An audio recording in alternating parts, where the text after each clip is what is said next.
The company I worked for betrayed me. We built a hotel together, and when it was finally finished, they decided to get rid of me. They framed me for something I never did and refused to pay for everything I had built with my own hands. In that moment, my breath stopped. I couldn't believe it was real. But one thing was certain, I wouldn't let it go. I would do everything in my power to destroy their company. The company I worked for betrayed me. We built a hotel together, and when it was finally finished, they decided to get rid of me. They framed me for something I never did and refused to pay for everything I had built with my own hands. In that moment, my breath stopped. I couldn't believe it was real. But one thing was certain, I wouldn't let it go. I would do everything in my power to destroy their company. It all started the morning after the hotel's completion. The rain was pouring, the streets smelled of wet concrete, and my hands were still aching from the final touches I had put into the building. I walked into the company's headquarters that day with hope. Today was supposed to be my victory. Months without sleep. Nights spent fixing mistakes. Sacrifices no one would ever know about. All of it was supposed to pay off. Instead, I walked into a trap. The CEO, Mark Dillard, sat in his glass-walled office with a calmness that made me uneasy. He didn't look at me with gratitude or even acknowledgement. His face carried the smug confidence of a man who believed he held all the power. He slid a folder across the desk. "Do you know what this is?" he asked. I opened it. Inside were invoices, reports, forged documents that accused me of stealing money from the project. My chest tightened as I flipped through the pages. This is fake," I stammered. "I never touched the finances. You know that." Mark leaned back in his chair, his lips curling into a smile. "Maybe you didn't. Maybe you did. The fact is, the paper trail says otherwise. And if anyone asks, that's what the truth will be." I slammed my fist against the desk. "I gave you everything. Every day, every night, I built that place with my own hands. And now you're telling me I won't get paid." Mark's expression turned cold. "Not only will you not be paid, but you should also be grateful we're not pressing charges. Walk away. Forget this ever happened." My throat tightened. I couldn't breathe. This wasn't just betrayal, this was theft. When I left the office, I felt the stares. The secretary wouldn't meet my eyes. The security guard smirked, like he already knew the story that had been spread about me. Outside, the rain fell harder, soaking through my jacket. And then came the messages. "Sorry, man. I can't talk to you anymore. Heard what happened. Don't contact me again." My so-called coworkers had already turned their backs on me. I was alone. By nightfall, the anger had started to eclipse the shock. At first it was despair, then shame, then something colder. Something sharper. They thought they had buried me. But what they didn't know was that I was already planning how to bury them. I knew that hotel inside and out. Every beam, every wall, every detail of its construction. I knew the company's weaknesses, the corners they had cut, the lies they had buried under contracts. They thought I was powerless, but they had just given me a reason to become dangerous. And I promised myself one thing that night. I would not rest until their empire was in ruins. That night I couldn't sleep. I sat in my small apartment with the rain still hammering against the windows, replaying Mark's smug expression over and over in my mind. His words echoed, "Walk away. Forget this ever happened." But how do you forget when someone rips your entire life out of your hands? The bills on the table stared back at me. Rent was due in less than a week. My savings had been poured into the project. Long nights and overtime hours that I never logged because I believed the payout at the end would cover everything. Now there was nothing. The next morning I received the final blow. My bank account was frozen. Apparently, the company had filed a complaint accusing me of financial misconduct. The legal notice said the investigation would take months. Until then, I couldn't touch a single dollar. I felt my chest tighten. Panic swelled. This wasn't just betrayal. This was war. 2 days later, I went back to the construction site, desperate to talk to anyone who might believe me. The hotel stood tall against the skyline, a monument of blood and sweat I had poured into it. Workers were still there, finishing the last details. When they saw me, their faces hardened. One of them, Chris, someone I had worked side by side with for months, stepped forward. "Man, you shouldn't be here," he muttered. "Chris, you know me," I said quickly. "You know I didn't steal anything. They forged the paperwork." But he shook his head, eyes darting nervously toward the building. "Look, they told us if we talk to you we're done. Fired. Blacklisted. No one in this city will hire us again. Just leave it alone. Leave it alone." The phrase repeated in my mind like poison. As I walked away, something inside me shifted. Their silence was fear. And fear meant one thing: Mark and his people had more to hide than I thought. The spiral continued. A week later, my landlord slipped an eviction notice under my door. Without money I couldn't pay. I packed what little I had into 2 bags and left before he could throw me out himself. Nights were spent in my car, parked near the river. I stared at the glowing lights of the hotel from afar. They were celebrating. Investors coming and going, guests arriving, champagne flowing. And I was nothing more than a ghost in the dark, watching what should have been mine. Every time I saw those lights, the fire inside me grew hotter. I began keeping notes. Who entered, who left. License plates. Delivery trucks. Patterns of security guards. At first, it was just something to do, a way to distract myself from the gnawing hunger and bitterness. But soon it became something more. A plan.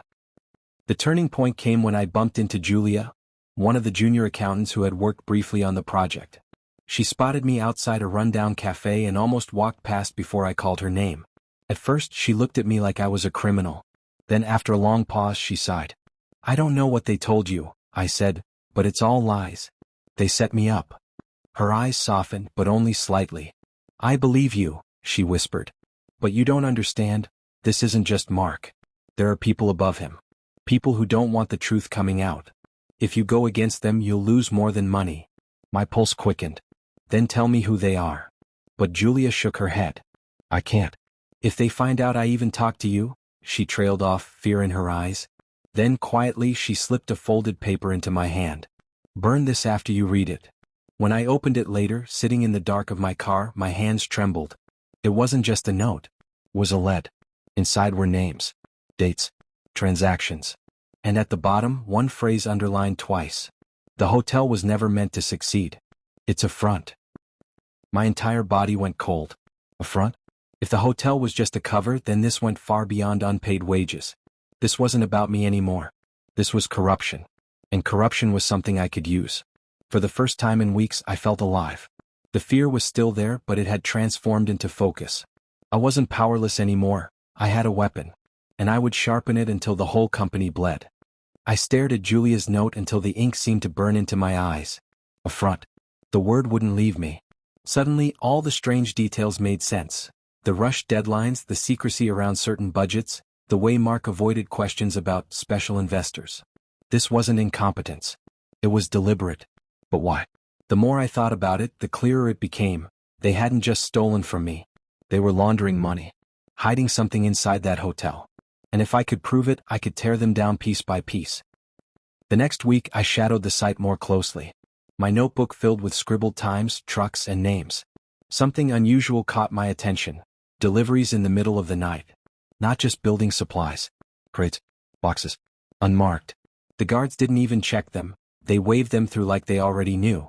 What the hell was in those boxes? I knew I couldn't get too close. Cameras were everywhere. But curiosity burned through my fear.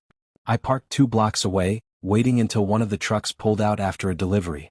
My car roared to life as I followed, headlights dimmed. The truck drove across the city, weaving through industrial streets until it reached a warehouse. A logo I recognized sat faded on the side. Miller Imports.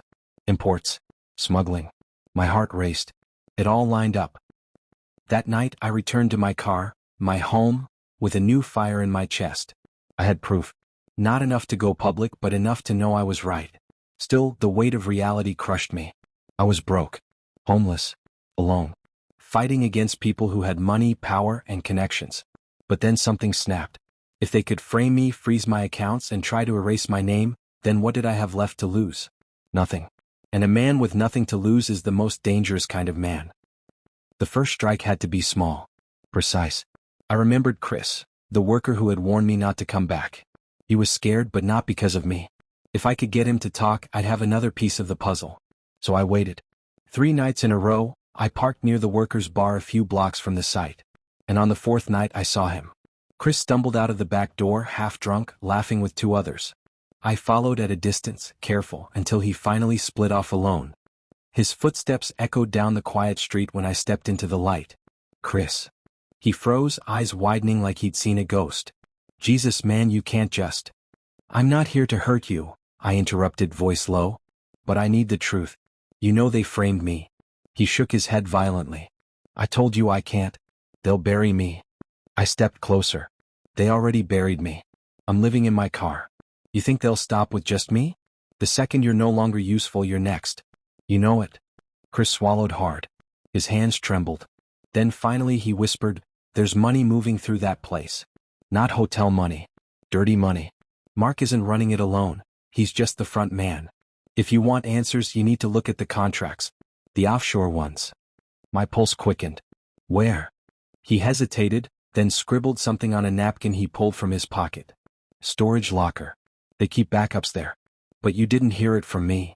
And with that he walked away, leaving me clutching a key to the next step. The storage facility sat on the edge of town, surrounded by rusting fences and dim streetlights. I drove past it twice before parking. My heart hammered in my chest.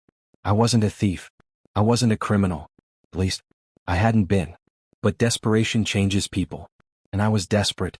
I waited until midnight before slipping over the fence. My breath fogged in the cold air as I moved through the rows of storage units. Each door looked the same, metal and locked. Finally I found it, locker 117. The number Chris had given me. With shaking hands I forced the lock. It snapped easier than I expected and the door creaked open. Inside, stacks of boxes towered high. Folders. Hard drives. Contracts. All labeled with dates and codes. My chest tightened as I flipped through one of the files. Offshore accounts. Transfers in the millions. Shell companies. And Mark's signature at the bottom. It was enough to bury them. But before I could grab more, headlights swept across the row. A car. I froze, ducking behind a stack of crates as the beams grew brighter. Doors slammed. Voices carried through the night.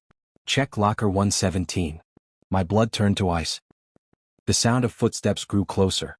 My heart pounded so loud I was sure they'd hear it. I clutched the folder to my chest, praying the shadows would hold me. The lock clattered as someone tugged at the door. "It's broken," a voice muttered. Another voice cursed. "Search it. Now." I closed my eyes, waiting for the inevitable. But then in the distance, a siren wailed. Police. Not for us, just coincidence. But it was enough. The men froze, muttered something, then hurried back to the car. The engine roared, and within seconds they were gone. I stayed crouched for nearly 10 minutes, shaking, until the silence settled again. Then, with the folder still in my hands, I slipped out and ran into the night. When I finally collapsed into my car, gasping for air, I opened the folder again. It wasn't just about money. There were names. Politicians. Judges. People who had signed off on special permits. People who were bought. And if I played it right, I could use this. Not just to destroy the company, but to burn every last person who had tried to erase me. For the first time since it all began, I smiled. The war had officially started. The folder sat on the passenger seat like a live bomb. Every time I glanced at it, I felt the weight of my future pressing down. Inside those pages was enough to bring them down, maybe even more than just the company. But if I used it wrong, I'd end up buried in some ditch and no one would ever know why. I couldn't go to the police. Too many names in those files belonged to people in power. Judges. Politicians. Even law enforcement. If I handed this over, it would vanish in minutes, and I'd vanish with it. No. This wasn't about asking for help. This was about leverage. For 3 days I studied the documents. Offshore accounts, shell companies, coded invoices, things I barely understood at first. But the longer I stared, the more the patterns emerged. Mark wasn't the mastermind. He was a pawn just like I had been. The real money flowed through Miller Imports. The warehouse I had followed that truck to. That was the artery feeding everything. And if I could cut that artery, I could make them bleed. The plan had to be careful. Me against them was suicide. But if I could turn them against each other, if I could plant seeds of doubt, I could watch the whole empire collapse without lifting more than a finger. So I started small. A leak. I scanned the first few pages of the contracts, just enough to show something dirty was happening, but not enough to give away the full picture.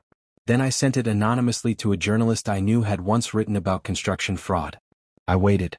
2 days later, the headline appeared online. Leaked documents suggest money laundering in major hotel development. It wasn't explosive, not yet. But it was enough. That night, I parked across from the hotel site again. Tension filled the air. Security doubled. Trucks slowed. Mark himself stormed around the yard, barking at workers. It worked.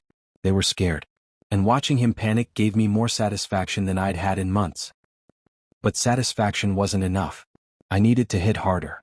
Chris called me the next evening, his voice low and urgent. What the hell did you do? Everyone's freaking out. They think there's a rat inside. Good, I said simply. Good? He hissed. You don't get it, they're watching everyone. They brought in outsiders. Not company guys. Real muscle. You need to stay away before they... He cut himself off. Before they what? I pressed. Before they kill you, man? The words didn't scare me. They fueled me. If they wanted to silence me, that meant I was finally hitting the right nerves. And if I was going to war, then I needed more than leaks. I needed allies. That's how I found her. Julia, the assistant who had left me the note. I tracked her down through an old payroll record. She was working at a tiny law firm downtown, barely making enough to cover rent. When she saw me step into her office, her face went pale. Oh my God. I thought you were gone? I finished.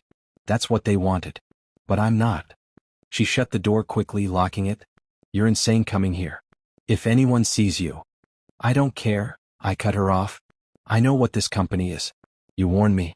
And now I have proof. But I can't take them down alone. Julia's eyes darted to the door again, fear etched across her face. Then she whispered, You really don't know how deep this goes, do you? Then tell me, I said. And she did. According to Julia, the hotel wasn't just money laundering. It was a hub, a meeting point for powerful people, a place to hide cash, run deals, and make connections. Miller Imports wasn't just a company. It was a cover for something international. They'll burn everything before they let you expose them, she warned. And if they find out you have those documents? They won't, I interrupted. Because I'm going to use them against them. Julia shook her head. This isn't revenge anymore. It's suicide. I leaned closer, my voice steady. They took everything from me. My work, my money, my life. They don't get to walk away. Not this time. For a long moment she studied me. Then slowly she nodded. Then you'll need help. The alliance was uneasy at first, but Julia had knowledge I didn't. Names, dates, internal emails. With her, I could connect dots I'd missed. And together we built the next step, strike two. This time no leaks. No whispers. I wanted chaos. So we picked one of the offshore accounts, drained just enough money using access codes hidden in the contracts, and rerouted it back into a random charity's account. It wasn't much, but enough for their accountants to notice. Enough to make them paranoid. And paranoid men make mistakes. The fallout came fast. I watched from the shadows as meetings grew tense. Mark yelled at his men. Workers whispered about paychecks arriving late. Someone even accused another manager of being the rat. It was working. But then the first casualty hit. Chris. I found out 2 days later. His body was discovered near the docks. The official word, accident. But Julia didn't need to say what we both knew. They'd found their scapegoat. For hours I sat in my car, staring at the rain pelting my windshield. Chris hadn't deserved it. He was just scared. He'd only wanted to survive. And they killed him for it. That was the night I stopped thinking of this as revenge. It wasn't about my money anymore. It was about war. Julia tried to calm me, to talk me down, but it was useless. Rage burned through me like gasoline. They think fear will silence me, I said. But they just gave me more reason to burn them to the ground. And as lightning lit up the night sky, I swore to myself. I would make every last one of them pay. The city looked different at night. Empty streets, cold neon lights, and shadows that stretched like they were hiding secrets. Maybe they were. Maybe I had become one of them, a shadow. Chris's death was my breaking point. The fear that had been choking me turned into something else. Clarity. If they could kill him so easily, then there was no safe way anymore.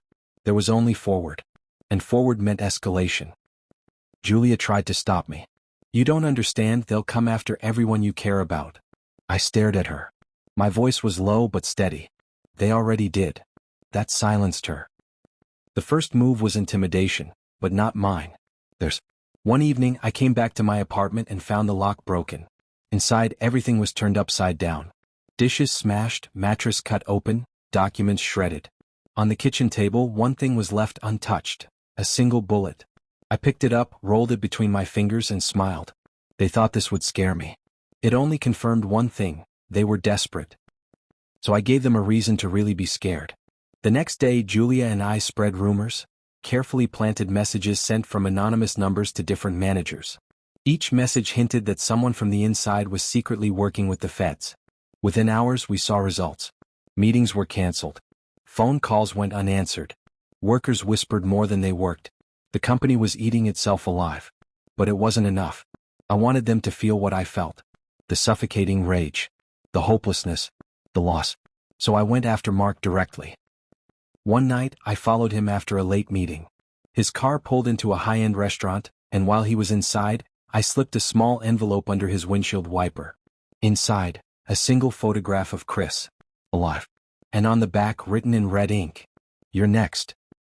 Julia said I was insane. Maybe I was. But when I watched Mark storm out of the restaurant, eyes darting around, breathing heavy like a hunted animal, I felt alive again. For the first time, the power was mine. Still, I knew fear alone wouldn't bring them down. I needed something final. Something undeniable. That's when Julia revealed something she'd been keeping from me.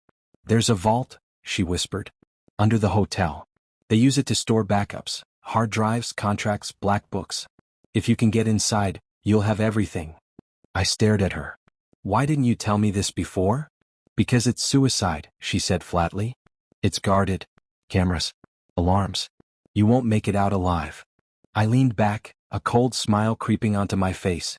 "Then I guess I'll just have to get creative." The plan was reckless. Dangerous. Probably impossible. But every impossible thing I had done in my life started the same way, with a choice. So I made it. We spent nights mapping schedules, watching guards, tracing routines. Julia hacked into the hotel's maintenance system, finding weak points in the security grid.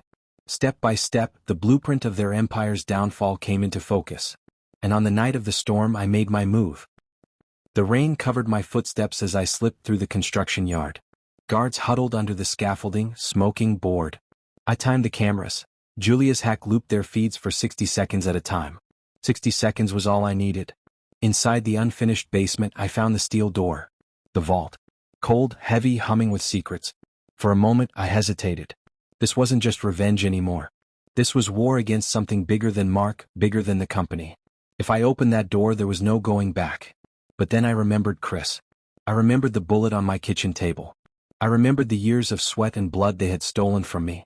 And I whispered, "Time to pay."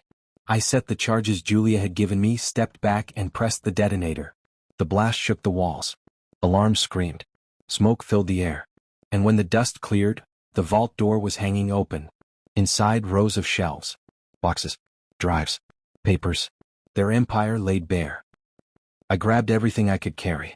My hands shook as I stuffed folders into my bag, hard drives into my pockets. This wasn't just evidence. This was a kill shot. Behind me, I heard voices. Shouts. Boots on concrete. They were coming. But I didn't run. Not yet. I pulled out my phone, snapped photos, uploaded them straight to a cloud Julia had secured. Even if they caught me tonight, the truth was already out. For the first time, they weren't in control. I was. As I slipped out into the storm, sirens wailed in the distance. The hotel's lights flickered, chaos spreading through the skeleton of their empire. The documents were mine. The power was mine. And now it was only a matter of time before their world burned. The storm didn't stop that night. It carried on into the next morning, like the sky itself wanted to wash this city clean. I hadn't slept. My bag was full of stolen contracts, bank transfers, lists of names. Julia spent the night uploading everything to hidden servers. By dawn, she looked at me with tired, worried eyes. "It's enough," she whispered. "You've got everything to bury them. You don't need to go further." But she didn't understand. This wasn't just about exposing them. It was about me. About everything they had taken. My money, my work, my friend's life. I didn't just want them ruined. I wanted them to know it was me who ended them. By noon, the news was already spreading. Anonymous leaks hit every major outlet. Documents showing bribes, fraud, money laundering, even ties to organized crime. The hotel company's stocks crashed. Investors fled. But Mark, he stayed silent. Too silent. I knew why. He wasn't the type to run. He was the type to strike back. And that meant he would come for me. The invitation came the same evening. A simple text message from an unknown number. "One last talk. Midnight. At the hotel. Come alone." Julia begged me not to go. She cried, actually cried, telling me it was suicide. But my mind was already made up. This wasn't just his game anymore. It was mine. Midnight. The hotel stood like a black skeleton against the storm. Empty, unfinished, dead. Perfect for what was about to happen. I walked through the broken lobby, flashlight cutting through dust and shadows. My footsteps echoed like gunshots. And then I saw him. Mark stood at the top of the grand staircase. Suit drenched, hair slicked back, a pistol in his hand. "You should have taken the money when you had the chance," he said, his voice cold. I laughed. "You should have paid me when you had the chance." His jaw clenched. For a moment, neither of us moved. The thunder outside filled the silence. Then he raised the gun. I dove behind a column as the first shot cracked through the lobby. Dust rained from the ceiling. My pulse roared in my ears. I wasn't armed, not really. Just a small knife I carried for emergencies. But this wasn't about weapons. This was about who could outlast the other. Mark fired again, his footsteps slow and deliberate as he descended the stairs. "You think you've won?" he growled. "The leaks won't stop us. You're nothing." I waited. I listened. His voice gave me direction, his anger gave me openings. When his shadow stretched across the floor, I moved. I lunged out from the column, tackling him hard. The gun skidded across the marble. We crashed onto the dusty floor, fists and elbows flying. Years of rage, betrayal, and loss exploded in that fight. He was stronger, but I was faster. He struck my jaw, stars exploded in my vision. I drove my knee into his ribs, he roared. We rolled, choking, clawing, breaking. Until finally, I was on top of him. My knife was at his throat. He froze. His eyes burned with hate, but behind it, fear. "You destroyed everything I built," I said, my voice shaking with fury. "You stole my work. You killed Chris. You thought you could bury me." He spat blood in my face. "You'll never stop us. Another company will rise. Another Mark will replace me." I pressed the blade harder. "Maybe. But you won't be there to see it." His eyes widened, just for a second, before I drew the blade. The fight was over. The rain had stopped by the time I walked out of the hotel. The air was fresh, almost clean. Behind me, the empire he built was collapsing. News outlets tearing them apart, police raids beginning, investors scattering like rats. And Mark was gone. For the first time in months, I could breathe. I didn't feel victory. Not really. What I felt was release. They had taken everything from me. And I had taken everything from them. Now all that was left was silence.